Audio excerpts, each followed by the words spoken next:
Praise the Lord. Greetings to you all in the name of our Lord and Savior Jesus Christ. Today's Bible verse, Psalms 18 verse 29. With your help I can advance against a troop. With my God I can scale a wall. ಕೀರ್ತನೆಗಳು 18:29 ವಚನ. ನಿನ್ನ ಬಲದಿಂದ ದಂಡಿನ ಮೇಲೆ ಬೀಳುವೆನು, ನನ್ನ ದೇವರ ಸಹಾಯದಿಂದ ಪ್ರಾಕಾರವನ್ನು ಹಾರುವೆನು. ಈ ಮಾತನ್ನು ದೇವರ ಸೇವಕನಾಗಿರುವ ದಾವೀದನು ಹೇಳ್ತಾ ಇದ್ದಾನೆ. ದಾವೀದನು ಒಂದು ಪದ್ಯವನ್ನು ಬರೆಯುತ್ತಾ ಇದ್ದಾನೆ. ಯಾವ ಸಂದರ್ಭದಲ್ಲಿ ಇದನ್ನು ಬರೆದಿದ್ದಾನೆ ಅನ್ನುವಂಥದ್ದನ್ನು ನಾವು ನೋಡುವುದಾದರೆ, ದಾವೀದನಿಗೆ ಸುತ್ತಮುತ್ತ ಅನೇಕ ವೈರಿಗಳಿದ್ದರು. ಅವನ ವಿರೋಧವಾಗಿ ವೈರಿಗಳು ಕೂಡಿ ಬಂದಿದ್ದರು. ಸೌಲನು ಕೂಡ ಅವರಲ್ಲಿ ಒಬ್ಬನು. ಈ ಸೌಲನಿಂದ ಮತ್ತು ಇನ್ನು ಅನೇಕ ವೈರಿಗಳಿಂದ ರಕ್ಷಿಸಲ್ಪಟ್ಟಾಗ ಅರಸನು ಈ ಪದ್ಯವನ್ನು ಬರೀತಾ ಇದ್ದಾನೆ. ಈಗ ಅವನು ಸುತ್ತಮುತ್ತ ಇರುವ ಎಲ್ಲ ವೈರಿಗಳ ಕಾಟ ತಪ್ಪಿ ಹೋಗಿದೆ. ಅವನಿಗೆ ಎಲ್ಲ ಕಡೆ ಶಾಂತಿ ಇದೆ, ಸಮಾಧಾನವಿದೆ. ಅವನು ಸಂತೋಷವಾಗಿದ್ದಾನೆ, ಆರೋಗ್ಯವಾಗಿದ್ದಾನೆ, ಅವನು ಅರಸನಾಗಿದ್ದಾನೆ. ಆ ಸಂದರ್ಭದಲ್ಲಿ ಅವನು ಈ ಲೌಕಿಕವಾದ ಕಾರ್ಯಗಳಲ್ಲಿ ತೊಡಗಲಿಲ್ಲ. ಅವನು ಏನು ಮಾಡ್ತಾ ಇದ್ದಾನೆ ಅಂದರೆ, ದೇವರು ತನ್ನ ಜೀವಿತದಲ್ಲಿ ಮಾಡಿರುವ ಆಶೀರ್ವಾದವನ್ನು ನೆನೆಸಿ ಸುತ್ತಮುತ್ತಲಿನ ವೈರಿಗಳ ಕಾಟದಿಂದ ದೇವರು ತಪ್ಪಿಸಿರುವುದರಿಂದ ದೇವರ ಘನಕ್ಕಾಗಿ ಆತನು ಈ ಪದ್ಯವನ್ನು ರಚಿಸಿ ದೇವರಿಗೆ ಸ್ತೋತ್ರವನ್ನು ಸಲ್ಲಿಸುತ್ತಾ ಇದ್ದಾನೆ. ಇಲ್ಲಿ ಅವನು ಹೇಳ್ತಾ ಇದ್ದಾನೆ, ನಿನ್ನ ಬಲದಿಂದ ದಂಡಿನ ಮೇಲೆ ಬೀಳುವೆನು ಮತ್ತು ನನ್ನ ದೇವರ ಸಹಾಯದಿಂದ ಪ್ರಾಕಾರವನ್ನು ಹಾರುವೆನು ಎಂಬುದಾಗಿ. ಅಂದರೆ ಎಂಥ ದಂಡೇ ಬಂದಿಳಿದರೂ ಕೂಡ ನನ್ನ ದೇವರ ಸಹಾಯದಿಂದ, ದೇವರ ಸಹಾಯದ ಹಸ್ತ ನನ್ನೊಂದಿಗಿರುವುದರಿಂದ ನಾನು ಆ ದಂಡಿನ ಮೇಲೆ ಬೀಳುವೆನು ಎನ್ನುವಂಥ ಮಾತನ್ನು ಇಲ್ಲಿ ಹೇಳ್ತಾ ಇದ್ದಾನೆ. ಪ್ರಿಯರೇ, ಹೌದು, ನಾವು ಕೂಡ ನಮ್ಮ ಸುತ್ತಮುತ್ತಲೂ ಇರುವಂಥ ಈ ಸೈತಾನನ ಸಮಾಜದವರ ಜೊತೆ ಹೋರಾಟ ಮಾಡಬೇಕಾಗಿದೆ. ವೈರಿಗಳ ದುರಾತ್ಮನ ಸೇನೆಗಳ ವಿರುದ್ಧ ಹೋರಾಟ ಮಾಡಬೇಕಾಗಿದೆ. ಈ ರೀತಿ ನಾವು ಹೋರಾಟ ಮಾಡಬೇಕಾದ್ರೆ ನಮಗೆ ಯುದ್ಧಾಯುಧಗಳು ಬೇಕು. ಅವು ಯಾವ ಯುದ್ಧದ ಆಯುಧಗಳು? ಆತ್ಮೀಕ ಯುದ್ಧದ ಆಯುಧಗಳು ನಮಗೆ ಬೇಕು. ಸೈತಾನನು ನಮ್ಮ ಸುತ್ತಮುತ್ತ ಕಟ್ಟಿರುವ ಈ ಕೋಟೆಯನ್ನ ಕೆಡವಿ ಹಾಕಬೇಕಾದ್ರೆ ನಮ್ಮ ಹತ್ತಿರ ಬಲವಾದ ಆತ್ಮೀಕ ಯುದ್ಧ ಆಯುಧಗಳು ಇರಬೇಕು ಪ್ರಿಯರೇ. ಹೀಗಾಗಿ ನಮ್ಮ ಬಳಿ ಆತ್ಮೀಕ ಯುದ್ಧಾಯುಧಗಳು ಇಲ್ಲವಾದರೆ ಸೈತಾನನ ತಂದು ಹಾಕುವ ಸಮಸ್ಯೆಗಳ ಎದುರಿನಲ್ಲಿ ನಾವು ಬಿದ್ದು ಹೋಗುತ್ತೇವೆ. ಸೈತಾನನು ಜಯ ಹೊಂದಿ ಸಂತೋಷ ಪಡ್ತಾನೆ. ಆದ್ದರಿಂದ ನನ್ನ ಪ್ರಿಯ ದೇವಜನರೇ, ನಾವು ದೇವರು ಕೊಡುವ ಸರ್ವಾಯುಧಗಳನ್ನು ಧರಿಸಿಕೊಳ್ಳಬೇಕು. ದೇವರು ನಮಗೆ ಕೊಡುವ ವಿಶೇಷವಾದ ಯುದ್ಧಾಯುಧ ಯಾವುದೆಂದರೆ ಪ್ರಾರ್ಥನೆ. ನಾವು ಪ್ರಾರ್ಥನೆ ಮಾಡುವಂಥವರಾಗಿರಬೇಕು. ನಮ್ಮ ಜೀವಿತದಲ್ಲಿ ಯಾವ ಸಮಸ್ಯೆ ಎದುರಾದರೂ ಕೂಡ, ಎಷ್ಟೇ ವೈರಿಯ ದಂಡು ಬಂದಿಳಿದರೂ ಕೂಡ ನಾವು ಪ್ರಾರ್ಥನೆ ಎನ್ನುವ ಅಸ್ತ್ರವನ್ನು ಹಿಡಿದುಕೊಳ್ಳಬೇಕು. ಪ್ರಾರ್ಥನೆಗೆಂದು ದೇವರ ಬಳಿ ಬರಬೇಕು. ಪ್ರಾರ್ಥನೆ ಮಾಡುವುದಾದರೆ ಖಂಡಿತವಾಗಿಯೂ ದೇವರು ನಮಗೆ ಎಲ್ಲ ಸಮಸ್ಯೆಗಳಿಂದ ಬಿಡುಗಡೆ ಕೊಡ್ತಾರೆ.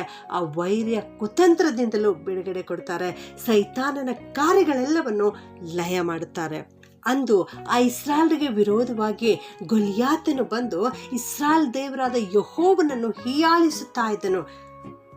ಆ ಒಂದು ಸಂದರ್ಭದಲ್ಲಿ ಆ ದೈತ್ಯಾಕಾರವಾದ ಗೊಲಿಯಾತನನ್ನು ಕಂಡು ಅವನನ್ನು ಎದುರಿಸಲಿಕ್ಕೆ ಇಸ್ರಾಯೇಲರಲ್ಲಿ ಯಾರೂ ಕೂಡ ಇರಲಿಲ್ಲ.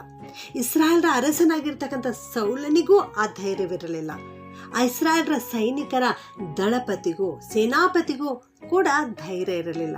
ಆದರೆ ಆ ಸಮಯದಲ್ಲಿ ಆ ಯುದ್ಧ ಕ್ಷೇತ್ರಕ್ಕೆ ಒಬ್ಬ ಯುವಕನು, ಒಬ್ಬ ಬಾಲಕನು, ಒಬ್ಬ ದಾವೀದನು ಅಲ್ಲಿಗೆ ಬರುತ್ತಾನೆ. ಅವನು ಸೇನಾಧೀಶ್ವರನಾದ ಯೆಹೋವ ದೇವರನ್ನ ಹೀಯಾಳಿಸುವಂತಹ ಈ ವ್ಯಕ್ತಿ ಯಾರಿದ್ದಾನೆ ಎಂಬುದಾಗಿ ದೇವರ ಶಕ್ತಿಯಿಂದಾಗಿ ಅವನು ನಾನು ಯುದ್ಧಕ್ಕೆ ಹೋಗುತ್ತೇನೆ ಎಂಬುದಾಗಿ ಹೇಳುತ್ತಾನೆ. ಆ ಸಮಯದಲ್ಲಿ ಅರಸನಾದ ಸೌಲನು ಯುದ್ಧಾಯುಧಗಳನ್ನು ಅವನಿಗೆ ಕೊಡುತ್ತಾನೆ. ಆದರೆ ಆ ಯುದ್ಧದ ಕವಚವನ್ನು ಧರಿಸಿಕೊಂಡು ಆ ಬಾಲಕನಿಗೆ ನಡೆಯಲಿಕ್ಕೆ ಸಾಧ್ಯವಾಗಲಿಲ್ಲ. ಅದಕ್ಕಾಗಿ ಅವನೇನು ಮಾಡ್ತಾನೆ ಅಂದರೆ ಆ ಯುದ್ಧದ ವಸ್ತ್ರಗಳನ್ನು ಕಳಚಿ ಬಿಡ್ತಾನೆ. ಅವು ಯಾವುವೂ ಕೂಡ ಅವನು ತೆಗೆದುಕೊಂಡು ಹೋಗದೆ ಕೇವಲ ಅವನು ಆತ್ಮೀಕ ಯುದ್ಧಾಯುಧವನ್ನು ಮಾತ್ರ ತೆಗೆದುಕೊಳ್ಳುತ್ತಾನೆ. ಅದು ಯಾವುದು ಗೊತ್ತೇ? ಅದು ಯೆಹೋವ ದೇವರ ನಾಮ. ಯೆಹೋವನ ಹೆಸರಿನಲ್ಲಿ ಅವನು ಯುದ್ಧಕ್ಕೆ ಹೋಗುತ್ತಾನೆ. ಮೊದಲನೇ ಸಮುವೇಲ 17:45 ನಾವು ನೋಡುತ್ತೇವೆ.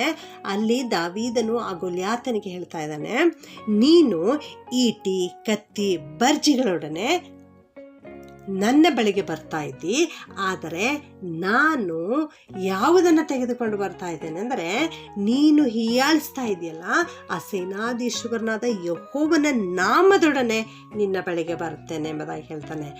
ದೇವರ ನಾಮದೊಡನೆ ಅವನು ಹೋಗುತ್ತಾ ಇರುವಾಗ ದೇವರು ಅವನಿಗೆ ಜ್ಞಾನವನ್ನು ಕೊಟ್ಟರು. ಅವನು ಕವಣೆಯ ಕಲ್ಲನ್ನು ಆರಿಸಿಕೊಂಡು ಒಂದೇ ಒಂದು ಕಲ್ಲಿನಿಂದ ಅವನ ದೇಹ ಎಲ್ಲ ಮುಚ್ಚಲ್ಪಟ್ಟಿತ್ತು, ಹಣೆ ಮಾತ್ರ ತೆರೆದಿತ್ತು. ಅದನ್ನು ಗ್ರಹಿಸಿಕೊಂಡು ಆ ಹಣೆಗೆ ಗುರಿಯಿಟ್ಟು ಹೊಡೆಯುತ್ತಾನೆ, ಅವನು ನೆಲಕ್ಕೆ ಬೀಳುತ್ತಾನೆ. ಈ ರೀತಿ ದೇವರು ಕೊಟ್ಟ ಆಯುಧವನ್ನು ಅವನು ಹಿಡಿದುಕೊಂಡು ಸೈತಾನನನ್ನು ನೆಲಕ್ಕೆ ಬೀಳಿಸಿ ಬಿಡುತ್ತಾನೆ. ಪ್ರಿಯರೇ, ಹೀಗೆ ನಾವು ಕೂಡ ದೇವರು ಕೊಡುವ ಸರ್ವಾಯುಧವನ್ನು ಧರಿಸಿಕೊಳ್ಳುವಾಗ, ಯೆಹೋವನ ನಾಮದೊಡನೆ ನಾವು ಮುಂದೆ ಬರುವಾಗ, ಯೇಸುವಿನ ನಾಮವನ್ನು ಗಟ್ಟಿಯಾಗಿ ಹಿಡಿದುಕೊಂಡು ನಾವು ಜೀವಿಸುವಾಗ, ಈ ಲೋಕದಲ್ಲಿ ಎಂಥ ದಂಡೆ ಬಂದಿಳಿದ್ರು ಅವನ್ನು ನೆಲಕ್ಕೆ ಬೀಳಿಸಲಿಕ್ಕೆ ದೇವರು ನಮಗೆ ಸಹಾಯ ಮಾಡ್ತಾರೆ. ಆದುದರಿಂದ ನನ್ನ ಪ್ರಿಯ ದೇವಜನರೇ, ನೀವು ಕರ್ತನ ನಾಮವನ್ನು ಧರಿಸಿಕೊಳ್ಳಿರಿ, ಪ್ರಾರ್ಥನೆ ಎಂಬ ಅಸ್ತ್ರವನ್ನು ಹಿಡಿದುಕೊಳ್ಳಿರಿ. ಆಗ ನೀವು ಈ ಲೋಕದಲ್ಲಿ ಜಯಶಾಲಿಗಳಾಗಿ ಬೆಳಗುತ್ತೀರಿ. ಯೇಸುವಿನ ನಾಮದಲ್ಲಿ ಶಕ್ತಿ ಉಂಟು. ಪ್ರಾರ್ಥನೆ ಮಾಡಿಕೊಳ್ಳೋಣ. ಮಹಾಪರಾಕ್ರಮಶಾಲಿಯಾದ ನಮ್ಮ ದೇವರೇ, ನಿನಗೆ ಸ್ತೋತ್ರ ಉಂಟಾಗಲಿ ಸ್ವಾಮಿ. ಇಸ್ರಾಯೇಲ್ರ ಯುದ್ಧ ಭಟರ ದೇವರಾಗಿರುವ ಆತನೇ ನಿನಗೆ ಸ್ತೋತ್ರ ಉಂಟಾಗಲಿ. ಅಪ್ಪ, ಕರ್ತನಾದ ಯೇಸುವೆ, ನಿನ್ನನ್ನು ಕೊಂಡಾಡ್ತೇವೆ ಕರ್ತನೆ. ಇಂದು ದಾವೀದನ್ನು ರಚಿಸಿರುವ ಈ ಪದ್ಯವನ್ನು ಓದಿದ್ದೇವೆ ಕರ್ತನೆ. ನೀನು ಈ ವಾಕ್ಯದ ಮೂಲಕವಾಗಿ ನಮಗೆ ಮಾತನಾಡಿದ್ದೇವಾ, ಅದಕ್ಕಾಗಿ ಸ್ತೋತ್ರ ಸಲ್ಲಿಸ್ತೇನೆ ಸ್ವಾಮಿ. ಅಪ್ಪ, ನಿನ್ನ ಬಲದಿಂದ ದಂಡಿನ ಮೇಲೆ ಬೀಳುವೆನು ಎಂಬುದಾಗಿ ಅವನು ಹೇಳುವ ರೀತಿಯಲ್ಲಿ ದೇವರೇ, ನಿನ್ನ ನಾಮದಲ್ಲಿ ಬಲವುಂಟು, ಶಕ್ತಿ ಉಂಟು ದೇವರೇ. ನೀನು ಸರ್ವಶಕ್ತನಾದ ದೇವರಪ್ಪ, ನೀನು ನಮ್ಮನ್ನು ಆಶೀರ್ವದಿಸುವ ಆತನಪ್ಪ.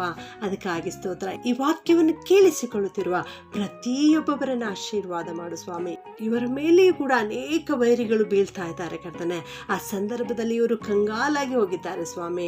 ನೀನು ಇವರೊಟ್ಟಿಗೆ ಮಾತನಾಡು ದೇವ. ನಿಮ್ಮ ವಾಕ್ಯವನ್ನು ದೂತರನೋ ಎಂಬಂತೆ ಕಳುಹಿಸಿಕೊಡು ಸ್ವಾಮಿ.